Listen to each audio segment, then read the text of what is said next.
Merci Stéphane, merci à vous toutes et tous d'être là. Je suis toujours vraiment très heureux d'être invité par Stéphane, la EPS et les collègues de PS d'une manière plus globale. C'est un vieux compagnonnage que j'ai avec les chercheurs, les acteurs de l'EPS depuis déjà plus de 50 ans. Voilà. Je suis à la fois très heureux mais aussi très inquiet parce que j'ai pas vraiment l'habitude de parler dans un bistrot, voilà, et que c'est une situation toujours un peu particulière. Ah bon. Je suis toujours très inquiet aussi parce que vous autres collègues de PS, vous êtes parmi tous les collègues de l'enseignement primaire et secondaire, sans doute les plus informés, les plus exigeants sur les questions pédagogiques. Et cela met la barre très haut pour un intervenant. Je suis aussi inquiet parce que le sujet qui m'a été proposé par Stéphane, qui est un sujet très général, va m'amener à m'exprimer devant vous à la fois en tant que chercheur et en tant que citoyen, et donc à transgresser parfois la frontière du simple chercheur et de la recherche académique. Au fond, mon sentiment, c'est que face à une multitude de réformes qui s'enchaînent, qui se télescopent, avant même que la plupart du temps ils aient été évalués, avant même que parfois nous ayons eu le temps même de les intégrer dans nos pratiques. Face à la succession de ces réformes qui se télescopent, pour dépasser un petit peu ce qu'on pourrait qualifier d'ajustement technique que nous subissons d'année en année, pour sortir aussi d'une forme de fatalisme et de découragement que je sens parfois chez un certain nombre de collègues, et pour répondre aux défis quand même importants de la société aujourd'hui, je nous suggère de prendre un peu de recul, de chercher à comprendre les enjeux pour tenter de définir un cap pour l'école. Un cap, c'est-à-dire des finalités et pas simplement des modalités. Nous changeons, les ministères changent en permanence les modalités de l'école. Nous nous interrogeons finalement assez rarement sur ces finalités. Je vous propose de réfléchir à ces finalités et de tenter ensemble d'identifier les enjeux principaux auxquels nous sommes affrontés aujourd'hui, de repérer ce qui est susceptible de nous mobiliser, nous autres acteurs de l'école, mais aussi susceptible de créer la confiance nécessaire avec les parents. J'en reparlerai parce que le rôle des parents est aujourd'hui, à mon avis, très important et il nous faut le regarder d'une façon tout à fait nouvelle. Et puis, bien sûr, de répondre aux aspirations de la jeunesse, des jeunes, des élèves que vous encadrez. Alors, pour alimenter ce débat citoyen, je vais travailler autour d'alternatives. Alors, ce sont des alternatives un peu caricaturales, un peu schématiques, mais elles ont simplement le mérite de clarifier les choses. Et puis dans le débat, dans la discussion, nous irons plus dans le détail, nous regarderons plus les choses telles que vous les vivez, et nous trouverons sans doute que les alternatives ne sont pas des oppositions aussi radicales que cela. Première alternative, c'est celle dont je traite dans l'ouvrage dont Stéphane a eu la gentillesse de parler en introduction. Quelle école voulons-nous ? Une école fidèle au projet des Lumières, ou bien une école qui serait instrumentalisée par ce que j'appelle la révolution conservatrice et qui veut restaurer l'ordre ancien. Le projet des Lumières. Moi, je suis très sensible à la relecture nécessaire de ce mouvement dont nous sommes les héritiers, ce mouvement des Lumières. Les Lumières, le XVIIIe siècle, c'est à la fois la naissance d'une forme de pensée émancipée et de la construction du collectif et d'un collectif susceptible de créer une véritable société autour d'un pacte social. Vous savez que quand le philosophe Kant était interrogé et qu'on lui demandait qu'est-ce que les Lumières, Il répondait par la formule latine sapere aude, ose penser par toi-même, c'est-à-dire ose échapper à toutes les formes de domination, à toutes les formes d'emprise sur les esprits, à tout ce qui te dicte à la fois tes idées, mais aussi ton comportement. Ose faire œuvre de raison pour toi-même, sois toi-même le sujet de ta propre histoire. Ça nous paraît évident aujourd'hui, c'était très important et c'était une véritable révolution au moment des Lumières, où en fait les humains étaient considérés pour l'essentiel comme définis dans leur trajectoire à partir de leur naissance. Alors c'était l'innéisme biologique, c'était la grâce divine. En tout cas, c'était un fatalisme qui faisait que nul ne pouvait être l'auteur de soi-même. Nous n'étions que les acteurs d'une vie dont la pièce, dont le texte avait été écrit ailleurs et par d'autres. Les Lumières, c'est non seulement tu es l'acteur de ta propre vie, mais tu peux en être l'auteur. Les Lumières, c'est aussi, et à cet égard, Rousseau va bien compléter la pensée de Kant, c'est aussi la possibilité de construire une société sur d'autres principes que les principes divins qui seraient imposés d'une manière verticale. C'est la possibilité de construire la société sur un contrat social. C'est la possibilité de s'engager collectivement et de faire ensemble société sans que cela soit l'obéissance à une loi qui nous préexisterait. Si on veut regarder maintenant plus dans le domaine éducatif. Dans le domaine éducatif, les Lumières, c'est l'éducabilité de toutes et tous. Puisque chacun peut se faire œuvre de lui-même, chaque être est éducable et nul n'est condamné à rester à l'extérieur du cercle des humains. Chaque être est éducable. Alors, ça peut nous paraître aujourd'hui encore une banalité, c'est une vraie révolution. Et c'est une révolution parce que les philosophes des Lumières, je pense à Condillac, je pense à Helvétius, à tous ces gens-là, vont aller très loin dans l'éducabilité.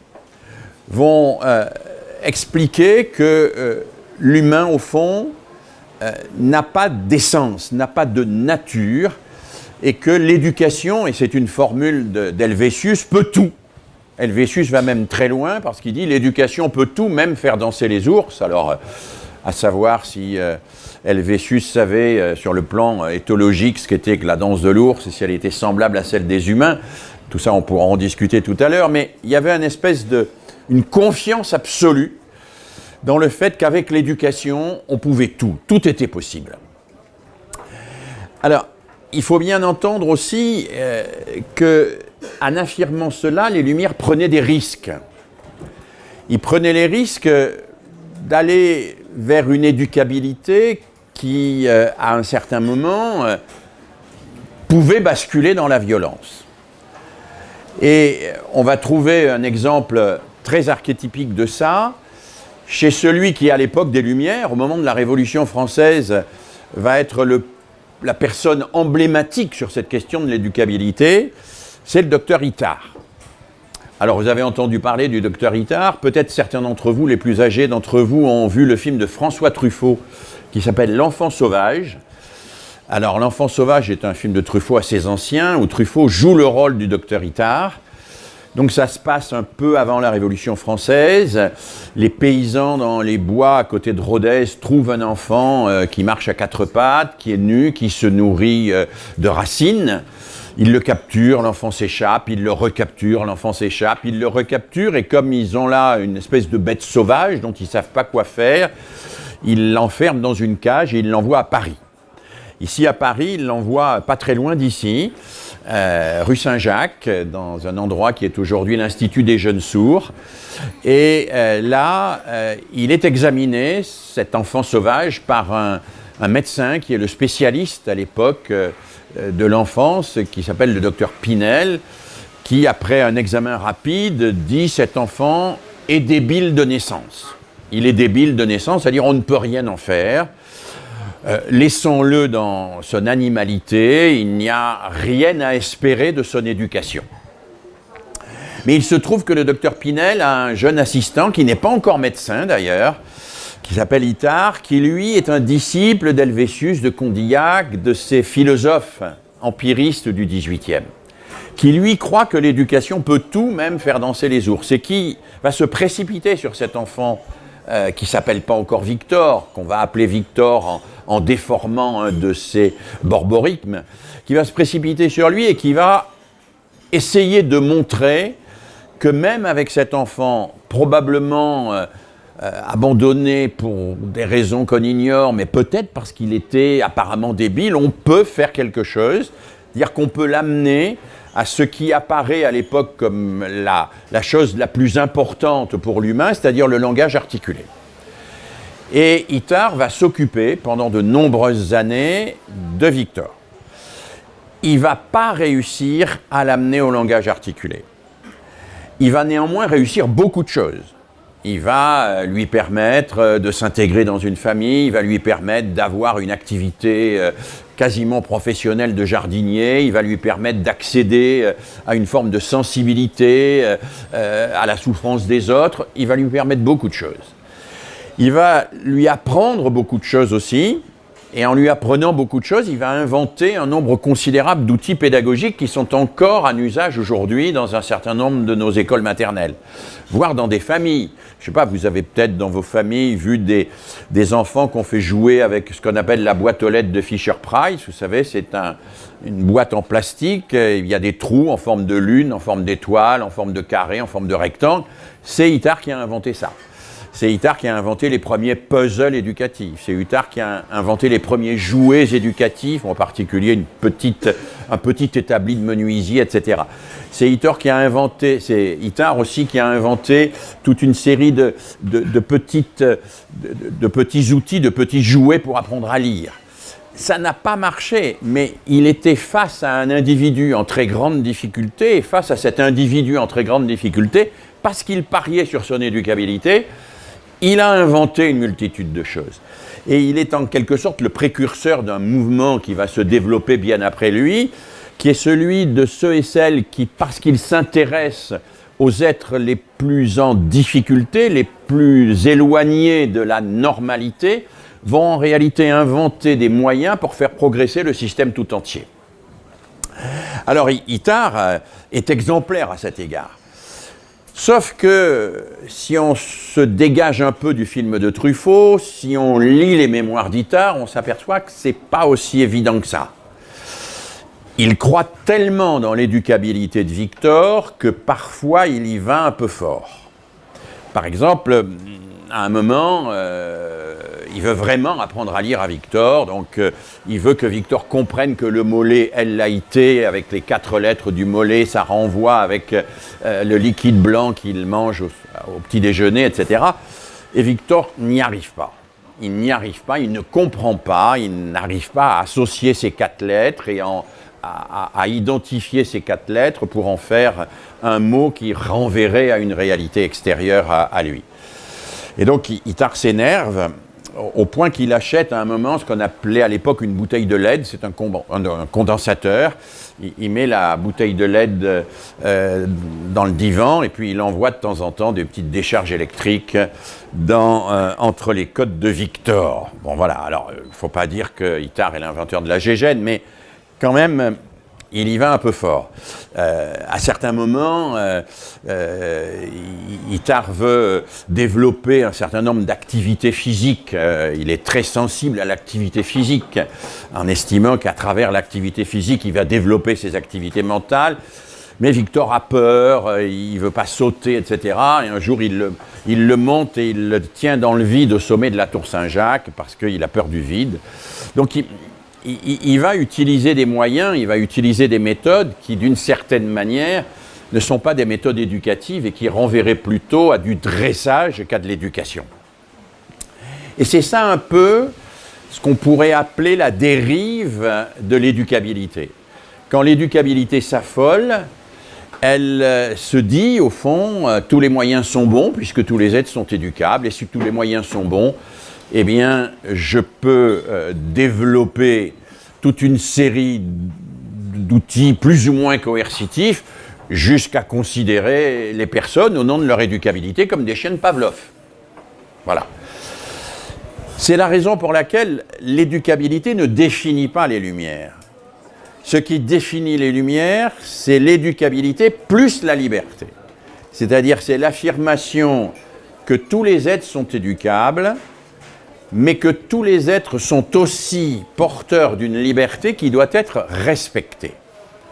Et c'est là où on ne comprend les Lumières que si on associe la figure de Kant, la figure de Condorcet pour l'école, on en reparlera, à la figure de Rousseau, qui est celui qui probablement a le mieux compris que on ne peut faire à quelqu'un que ce quelqu'un fera lui-même. C'est dans l'Émile qu'on trouve on ne peut pas apprendre à nager à la place de quelqu'un. Vous le savez, vous êtes bien placé pour le savoir. Et c'est dans l'Émile qu'on trouve sans doute la formule qui définit le mieux le métier d'enseignant. Rousseau dit « jeune instituteur ». Alors l'instituteur, ce n'est pas l'instituteur de l'école. Il dit « jeune instituteur ». L'instituteur, c'est celui qui institue l'humanité dans l'homme. C'est le sens étymologique du mot instituteur. Instituer, faire tenir debout. Instituer, c'est faire tenir debout quelque chose ou quelqu'un. Il dit « jeune instituteur, je vous prêche un art difficile, c'est de tout faire en ne faisant rien ». Alors cette formule est un peu mystérieuse. Et beaucoup de gens, à la lecture de l'Émile, disent Rousseau, il se prend un peu les pieds dans le tapis, on ne comprend pas ce que ça veut dire, tout faire en ne faisant rien. Eh bien, chez Rousseau, c'est très clair. On fait tout, c'est-à-dire qu'on crée des situations, on donne des ressources, on met en place des contraintes, on identifie des aides, des étayages, mais tout cela est au service du fait que c'est l'autre qui doit faire, et que je ferai tout pour que finalement l'autre fasse ce que je ne peux pas faire à sa place. Et ça, c'est vraiment ce qui caractérise, avec le kantisme, le cœur de la pensée des Lumières dans sa dimension éducative. Tout faire en ne faisant rien, un être humain est un sujet fragile, c'est un sujet que je vais aider à se développer en créant autour de lui, pour lui, avec lui, une multitude de situations et de ressources qui vont lui permettre à lui de s'engager, de prendre le risque, de sauter dans l'eau et d'aller vers des savoirs qu'il ignore, qui peuvent lui faire peur, qui peuvent même l'inquiéter, mais qui fait qu'il va y aller parce que j'aurai créé un climat sécurisant, et je lui aurais donné à la fois le courage et les moyens de s'engager. Pour moi, cette affaire-là est très très importante et je vais vous livrer un souvenir personnel puisqu'on est un peu dans une situation assez privilégiée de confidence. J'avais compris ça en lisant Rousseau, mais je l'avais compris d'une manière un peu dogmatique et surtout un peu abstraite. Je l'ai vraiment compris, et je l'ai compris de l'intérieur à un moment où j'ai vécu une épreuve très rude dans ma vie. J'ai une fille qui, à la suite d'une agression, est devenue anorexique. Ça a été très dur parce que, pour des parents, une fille anorexique, c'est une souffrance considérable et c'est une épreuve de tous les instants. On est là à épier qu'elle va boire la cuillère d'eau sucrée qui va permettre qu'elle ne soit pas hospitalisée le lendemain. Et quand on est face à ça, qu'est-ce qu'on découvre? On découvre que notre tentation, face à quelqu'un qui a décidé d'arrêter de manger, c'est de l'obliger à manger. C'est de le gaver. Mais on découvre très vite que l'obliger à manger, ça produit l'effet inverse que celui que l'on cherche. En réalité, elle seule a décidé de s'arrêter de manger et elle seule peut décider de se remettre à manger. Parce que c'est une décision qui lui appartient. Moi, qu'est-ce que je peux faire? Je peux créer des situations favorables. Je peux lui donner envie de vivre. Je peux lui montrer que les choses ne sont pas aussi graves que ce qu'elle croit. Je peux lui apporter des ressources, lui donner aussi l'occasion de penser à autre chose et de ne pas s'enfermer dans le malheur qui l'a frappé. Mais en réalité, je ne peux agir vraiment qu'au moment où j'accepte que je suis impuissant sur la conscience de l'autre. Et que parce que je suis impuissant sur la conscience de l'autre, je ne peux que créer autour de l'autre et pour l'autre les situations qui vont permettre à l'autre de grandir, d'apprendre, de se développer, de devenir un sujet. Ça, c'est vraiment le message des Lumières. C'est vraiment le message des Lumières. C'est un message de confiance dans l'humain, mais dans un humain qu'on ne dresse pas, dans un humain qu'on ne manipule pas, dans un humain qu'on n'instrumentalise pas, mais dans un humain que l'on accompagne, que l'on entoure, dont on prend soin, à qui l'on offre toute une série de possibilités pour que ce soit lui qui s'engage, qui apprenne, qui grandisse et qui fasse ce qu'on souhaite qu'il fasse et qu'il va finir par décider de faire. Si, autrement dit, ce dont nous avons hérité à travers le XVIIIe siècle et ensuite qui a été repris et qu'on va retrouver par exemple chez les grands penseurs de l'école républicaine que sont des gens comme Ferdinand Buisson. Hein, il faut lire, feuilleter de temps en temps le dictionnaire de pédagogie de Ferdinand Buisson parce que, y compris pour vous, dans votre discipline, vous verrez, on y trouve des trucs absolument extraordinaires. Alors, plus pour les professeurs d'école primaire, mais quand même pour vous, on trouve des choses assez fabuleuses. Et c'était des gens qui avaient cette double conviction que tous les êtres étaient éducables, mais que les êtres étaient aussi des sujets fragiles et libres que nous devions accompagner pour permettre qu'ils grandissent. Alors cette pensée des Lumières, elle a éclairé, au sens filant la métaphore, elle a éclairé les penseurs de l'éducation et de l'école pendant 2 siècles. On la trouve reprise en particulier d'une manière extraordinaire par un très grand ministre de l'Éducation, qui est Jean Zay, ministre de l'Éducation du Front populaire, qui dit très clairement qu'il s'inscrit à l'intérieur de cette perspective. Et vous savez que Jean Zay va être totalement déterminant pour l'introduction dans les lycées et les collèges, qui ne s'appellent pas tout à fait encore collèges, de l'éducation physique et sportive, puisque c'est le Premier ministre à la généraliser pour tous les élèves. Et c'est pas un hasard. C'est pas un hasard. C'est parce que pour lui, à travers l'éducation physique et sportive, il y a précisément l'expression de cet idéal des Lumières éducatives qui est on crée des conditions et l'autre s'engage. On offre des possibilités et c'est lui qui grandit parce que c'est lui qui prend le risque et qui y va. Et c'est grâce à moi, mais c'est lui quand même qui fait l'essentiel.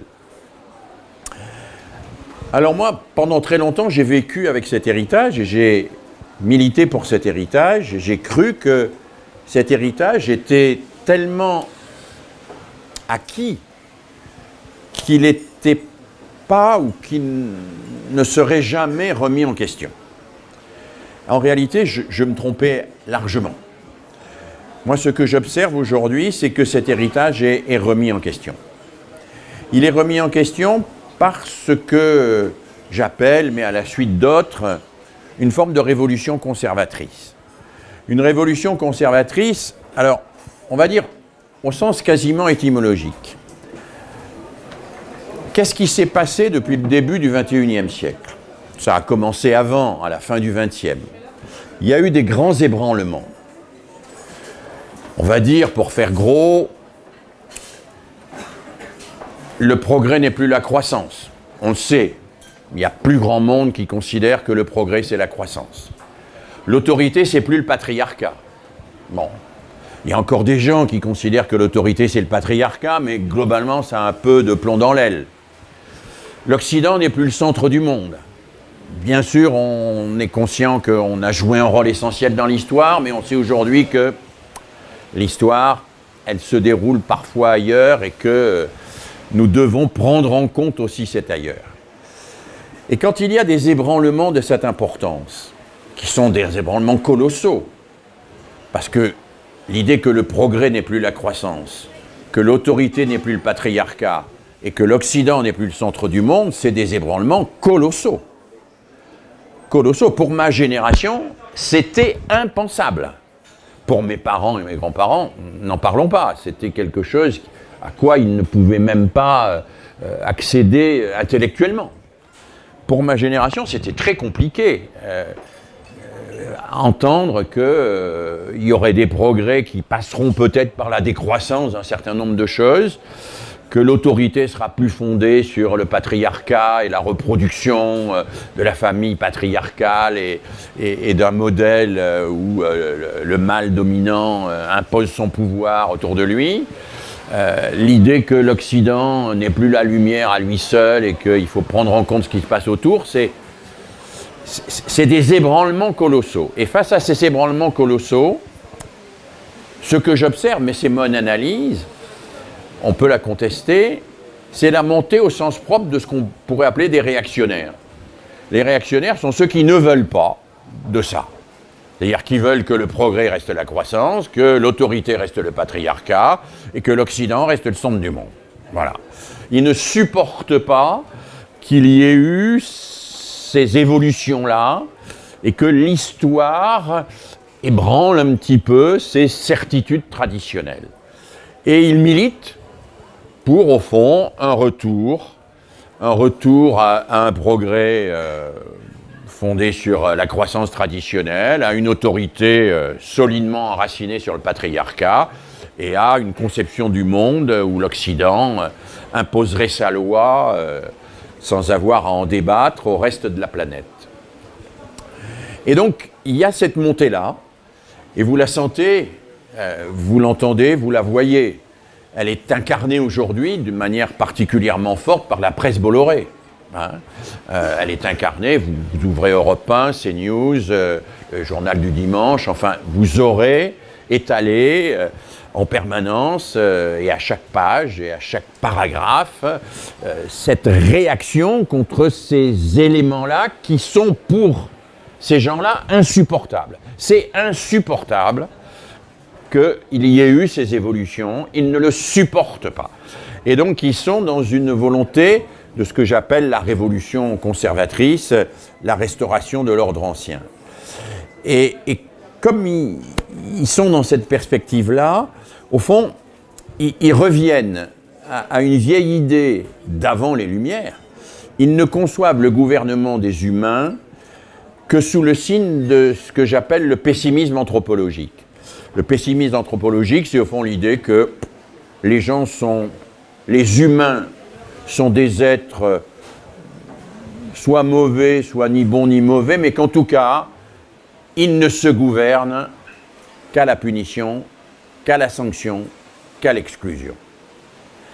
Et ce que nous voyons arriver, et ce qui me préoccupe beaucoup, c'est une alternative entre une école, mais on pourrait presque dire une société, qui choisit la prévention, l'accompagnement, le soin, ou une société qui choisit la sanction, la répression et l'exclusion.